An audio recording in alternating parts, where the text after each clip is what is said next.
Yeah. What's up, All right, dudes? how you doing? I give a big "What's up, dudes" to my buddy here, Steve Marchena. Marchena, am I saying that right? Marchena? Yeah, Marchena. Marchena. Okay. Yeah. Steve is a local guitar player. Geez, we've probably known each other since The 80s? The 80s, Yes, yeah. Yeah, because were you taking lessons at the store? Yes, yeah. Were you taking lessons, or were you just coming in? Both, yeah. Both, I was Greg for a little while. With Greg? Yeah, Greg, yeah. I like Greg. He's a nice guy. He's got some stories. Yeah, nice. But, yeah, so Steve's been on the... How long have you been... When did you start playing guitar? Like 85. 85, yeah. So... How old were you then? You had to be like a... I was 15, yeah. 15? Yeah, yeah. Wow, so that's you started when you were like 5, right? When I was 6. 6, wow, that's awesome. I Started wish I when could I get was those 6. 9 years back, right? You know what? Those first years kind of sucked. My teacher was a bit of an asshole. In fact, when I look back and I look at what he used to... I think in one of my videos, like, he writes at the top, you know, like I did something. He writes. I found it. I recently. It's dated 1975, and in 1975 I was 9 years old, and he writes on the top, "Awful." Awful. Actually, it was 1974. Yeah. I started in 72. In 74, he writes, "Awful," and underlines it like 3 times, a big exclamation point. Awful. And I was like, he goes, "You know what that says?" And I go, "I remember it." I go, "Awareful?" He goes, "No, it means awful." I was like, okay. But you were getting the foundation as a kid. Well, the funny thing is that he was one of those guys that could play like the chords and the melody at the same time. Right. He had the mutton chops and the patent leather shoes. Yeah, and yeah. He would drive to the house for $4 a half hour to do the lessons. Right. And, you know, he would always bust my balls. And next he'd go, "All right, now next week I want it to sound like this." And he would do a chord solo version. Right, of the yeah, song. exactly. I'd be like, oh, knowing full well I could just never do that. Right, you know, right. This is too funny. But Steve has been on the scene for a long time, and you know what I love about your playing is just how versatile it is. You know, thanks. just seriously. I mean, you got the and I wanted him to play the classical first. We're going to cover really 3 main areas. We're going to do a little classical to start, and then he's going to get into his electric, and we're going to look at his EBow, which I love. If you've ever fooled around with an EBow, it's just such an interesting device. It's just really so cool, you know, and difficult to use, which is my hat's off to you for figuring it out and putting the time into it, because it's just so tricky.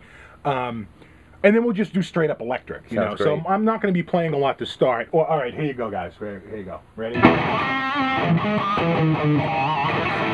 right. Yes. So there you go. Which you've heard 1,000 times. I think I play that riff like once a video.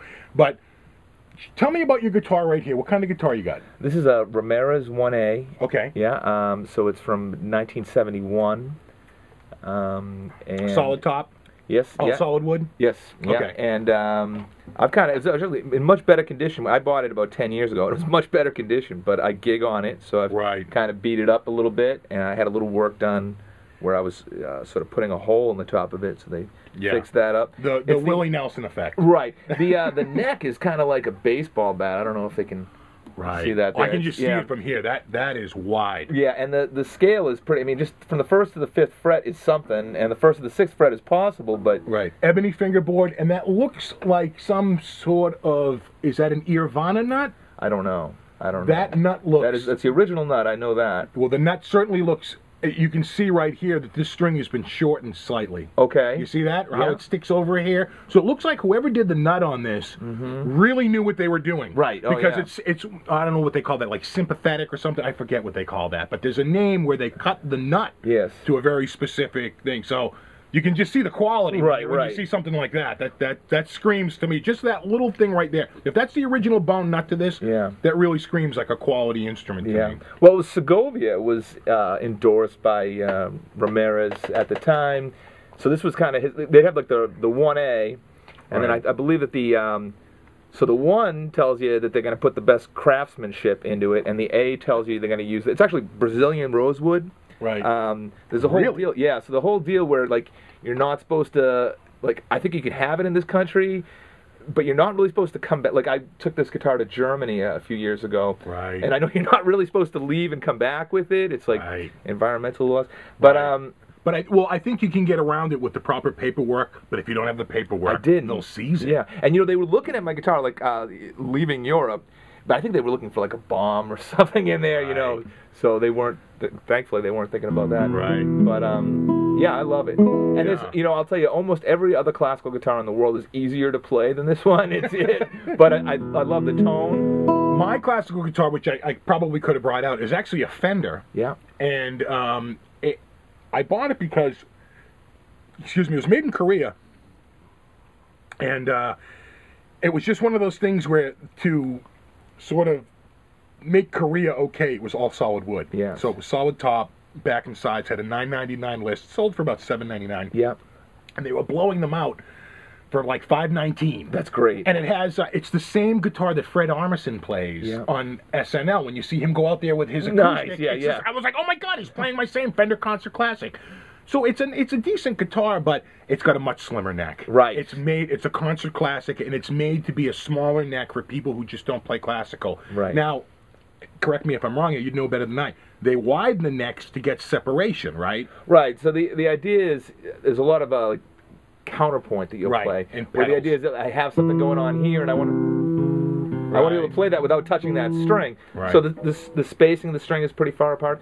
I've seen the other advantage there is that the finger picking, you don't want to inadvertently, if I'm playing like a, now it would be very easy for me to hit that string right there. Right. So you got to get that clearance. I mean, a lot of it is up to the player, but it just gives you a little more leeway. The disadvantage to that space, though, is it means you have to reach for everything. Right, yeah. Right. Well, when I was a kid, the first guitar I had was just some no-name, you know. In fact, you can see over there. See it up there on the way in the corner. See that Cameo? Okay, yes. See it? That's my second acoustic. That's awesome. Probably bought me that in like 73. Wow. So in 72, and then of course the Aria, Yeah. which I got in 74 with my first electric. But the first one, we were running around the house, and the girl next door hit the guitar, which was leaning against the wall, fell over, and the neck snapped right off. Oh, The body and the neck just snapped, which goes to show you what a hunk of junk it was. You know, I mean, literally falls over and the neck falls off. I mean, you got to be kidding me. And so we got.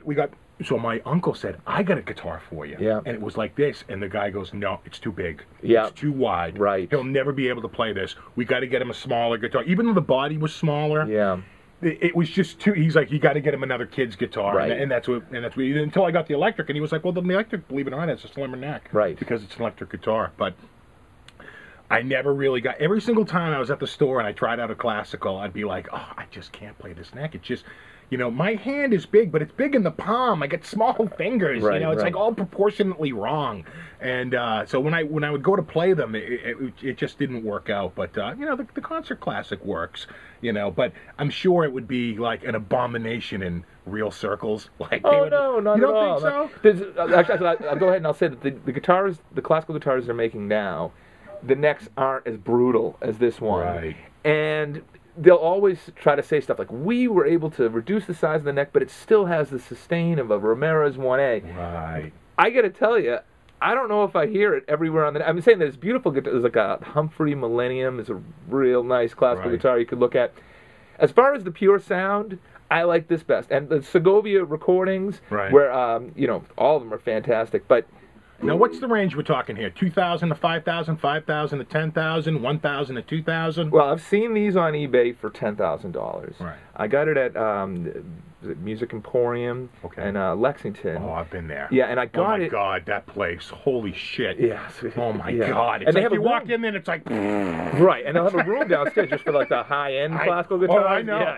Yeah. So, but I got a pretty good deal on it. It was let's see, it was actually December of 2001, and I think that they weren't really sure what was going to happen with the markets at that point. Right. So I think the list on it was like $7,999. Right. And I got it for about $5,000. So Okay. yeah. And you've certainly got your use out of it. Exactly. Yes. You know, Yes. I mean, at least $5,000 worth of damage in it now. Yeah. yeah. Well, you know what? But it's your damage. Yes, And exactly. that's the difference. Yeah. You know, it's like if I scratch my guitar, no problem. If Right, you it's scratch my character. guitar, problem. Right. Exactly. Exactly. You know. Yes. So you know, it's just one of those things where I don't mind when I scratch up my own stuff, but you know, it's because you used it, right? Right. Yeah, exactly. Right? It's part of the journey. Right. It's footsteps. And there it's were footprints. so many gigs that I've taken. You know, I have less expensive classical guitars. And as a matter of fact, I have like a pretty nice Takamine that is electric acoustic. And so many gigs, like I'm always miking up my guitar to play out. It'd be so much easier if I just brought the one with the, what they call it, the piezo pickup there. Right. But I don't do it because like the sound is just not quite there, you know? Right. Yeah. No, I hear you. I hear you. I mean, it's the funny thing is that no one else notices. Right. Nobody else cares. Right. But you do. But it matters. Right. It matters. Yes. It really does. It changes the way you play. If you really love that sound, and you miss it, and it feels foreign. Right. You know, or just something's not right. Right. And because it's not right in the sound, you think it's not right in your playing, but it's not your playing. And you'll make different decisions as a player. Like this guitar has a pretty good sustain going on, and if I was playing another classical guitar and that sustain's not there, then maybe I'll play something a little different, or I might rush a phrase. I'm like, oh, that note's done, so So one of the favorite. If you don't know, Steve has a channel on YouTube, and he does a few things on there. Is your Bohemian Rhapsody, is that on your channel? It's not on my channel. It's on Tastings Wine Bistro. Yes. If they looked up Steve Marchena and if they go to my channel, there's a playlist. That it's like classical guitar performances, and Bohemian Rhapsody's on there. To make it easy for you, I put a link to Steve's channel on my channel. So if you just go to my channel, if you want to subscribe to Steve, or if you want to check out some of his videos, go on there. He has some great instructional stuff. And I love. Could you play us the opening to Bohemian Rhapsody?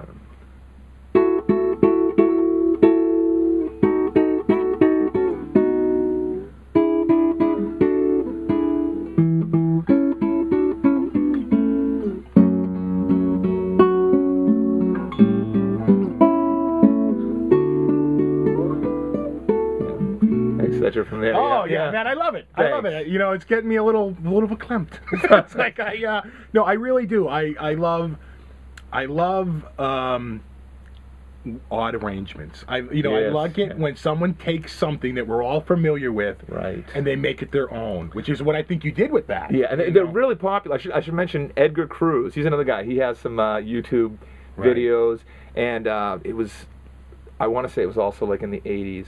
And in the back, remember the guitar for the practicing musician? Do I ever? In the back of that, you have the classifieds, and like I got a few of those left. Exactly. I got a few of those around. I go back to the classifieds, and one of them said like, "Learn Bohemian Rhapsody on classical guitar." So actually, I got a bunch of them arranged. And over the years, you look at an arrangement and you'd be like, the way he was playing that, like my hands are never going to do that. Right. So now I need to find another way to voice that chord, or leave that note out, or anything like that. But I got a bunch of arrangements. Hit the key. Hit the notes that everybody knows. Right, exactly. I think of like Tommy Emmanuel. Yes. Right. Just, we have a mutual friend, Robbie D. Wow. And he does a lot of that Tommy Emmanuel stuff, and it's totally out of my wheelhouse. I can't do any of that stuff. I just nod, smile, go, wow, that sounds awesome. I guess I'm never gonna play it. I have acoustic guitars. I really should play them more. They're a lot of fun. As a matter of fact, I think one of the best things about acoustic guitars is, for myself, I love the electric guitar, but there's only so much time that I'll put into that before I'm like, a normal person would be like, I'll go play soccer now, or do something different. Whereas I'll just put down the electric and then play the classical guitar. Yeah, exactly. So, in fact, I think my most expensive guitar is an acoustic, obviously, because they're more handcrafted. Right. And I think I have a... I have a Larrivee. Okay. One of those Canadian. It's all solid wood. Yeah, I have to dig that out and do a video on it someday.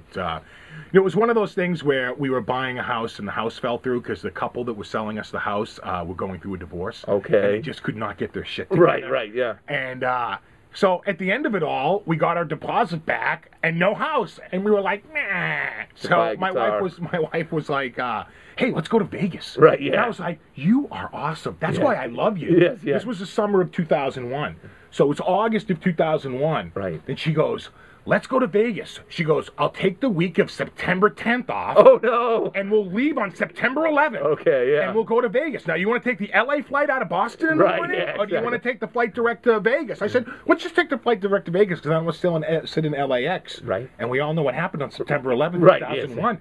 I mean, I was literally that close to being on that flight. All I had to do was be able to tolerate a changeover. But I didn't want, because at night you kind of waste a day there, and we were just so we were very close to being on that flight, and we just too lazy to sit in LAX for a couple of hours. We didn't want to go through it, so we went and took it that night. So now our trip to Vegas is over. 9/11 happens. I mean, you want to talk about like down in the dumps. Right. It's like we were just mortified. So now we're glued to our TVs, and like everyone was for that whole week.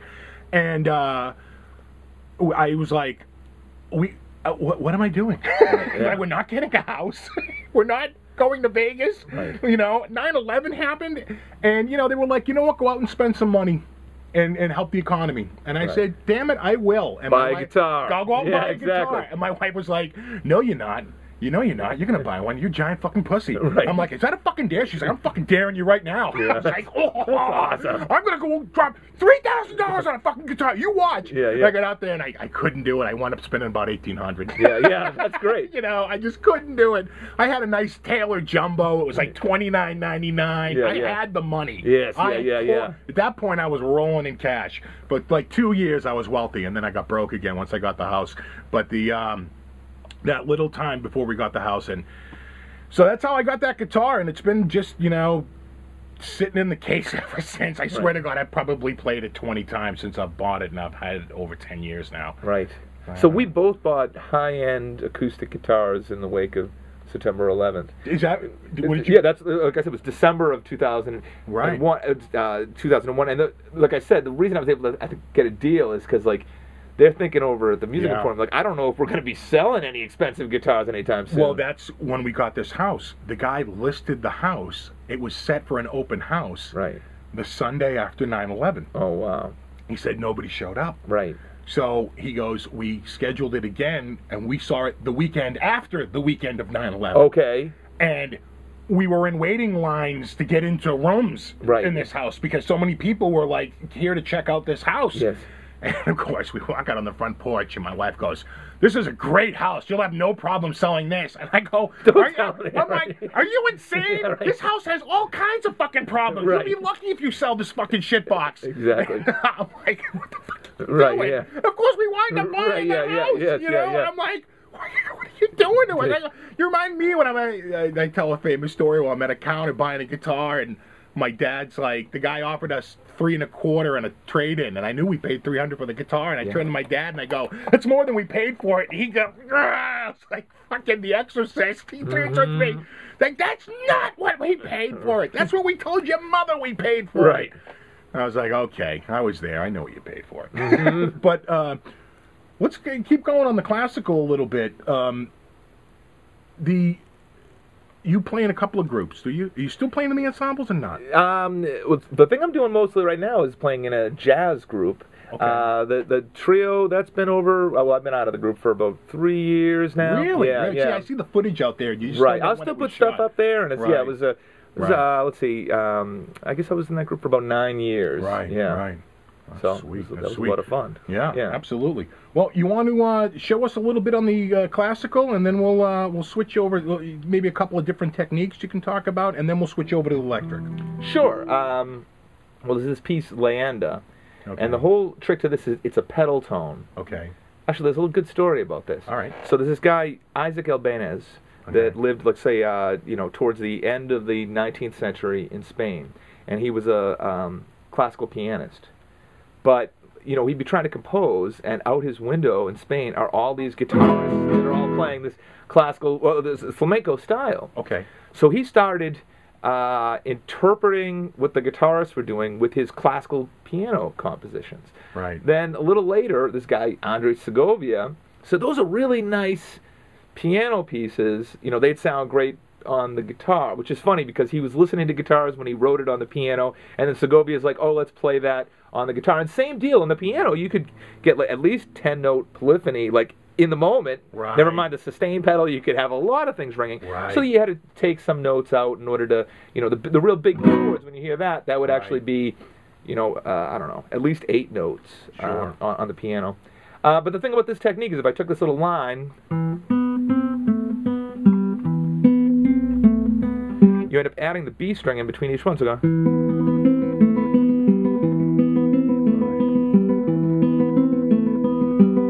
So it's a fun Nice. piece. You want me to play the first section of that? Sure.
Yeah, yeah. That's a good. What I love about it is the emotion.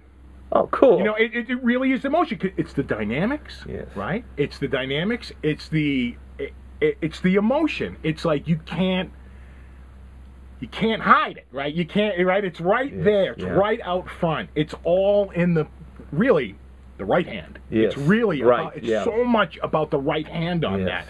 The rubato, the just that the attack, the lack of attack at times. You know, it's like. It's just all those dynamics. It just really adds up. That's awesome. There's another cool technique going on there, okay. the rasciando, where.